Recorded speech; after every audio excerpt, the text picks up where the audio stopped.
Here's a market update for Friday, August 25th, 2023.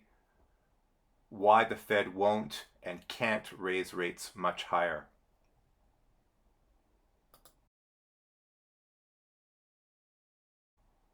On Wednesday after hours this week, Nvidia came out with earnings that greatly beat expectations. The market responded positively in after hours, so we can see we're very green. Had a very good day on Tuesday, so we're seeing a bid for tech stocks. Bitcoin is up and the S&P is up. There's a Jackson Hole meeting this week as well, and of course Jerome Powell will speak, and I think you'll start to hear people talking about rates going even higher, given some strength in the economy. I'm arguing here that I don't think we're going much higher, maybe another quarter point in Q4, but I don't think, I think Powell's mostly just jawboning and talking it up, but he will not go higher.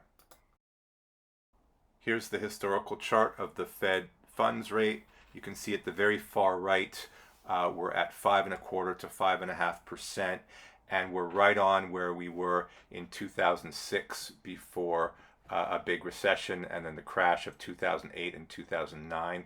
So certainly Jerome Powell is looking at that. He's seeing inflation has come down quite a bit, and we're in a bit of a sweet spot. I don't think he's going much higher based on this, at least not in the near future. I think markets, the bears, for example, or people in short positions, will push the narrative that rates are going higher, but I think they're wrong on this one. So here's an argument for why the Fed won't raise rates much higher, and maybe more importantly, why it can't raise rates much higher. So I'll argue both here.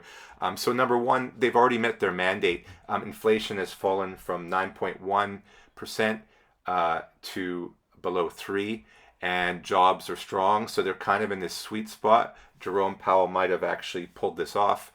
And so there's not much will or desire to raise rates. Number two, they don't want to cause a major economic catastrophe. They did have a couple banks get in trouble and go bankrupt and have to close. So bank failures. Jerome Powell does not want to break anything. And now that inflation is down, I think he'll feel more relaxed to keep rates where they are or to even cut them if necessary. Number four, 2024 is a U.S. election year, and the Fed is a quasi-political organization. By this, I mean it is appointed by Congress, I believe, and they serve the U.S. economy and the U.S. people, right? That's why they created it. So raising rates in an election year and then risking a crash of the economy in the middle of the year would be bad for Joe Biden and the Democrats. And I don't think Jerome Powell wants to be accused of, causing one party to lose the election. Point number 5 is that U.S. government interest payments are spiking. You can see the chart at the far right. It's rising exponentially there. The issue is that as they've raised their rates to 5.5%, they need to make payments at 5.5% to bondholders. And this is causing a great expense within the fiscal budget, and it's not sustainable. This is what I mean by they can't raise rates. So they may have an interest to raise rates to fight inflation above 5.5% to 6%, but they can't make these payments on a long-term basis. And so we're not hearing enough of this in the mainstream news, that it's actually that they have limits on how high they can go.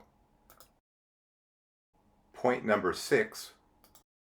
Exchange rate differentials. So it's notable that Japan has not raised its rates because they can't, and Europe has not raised their rates as much. So if the US was to continue raising rates, you would see renewed US dollar strength and some stress on the US JPY or US Euro exchange rates. and I don't think that's what people want. So again, global debt to GDP is horribly high all over the world, and it's very dangerous territory to get above 6%, in my humble opinion. And so I don't think they can raise rates even if they wanted to. The sigh of relief for Jerome Powell is that he probably won't have to, because it seems like inflation is falling either on its own. Maybe it was supply chain issues from COVID, and then also because of the rate hikes having some impact. Thanks for listening. You can find me on Twitter at Gresham's Law 7.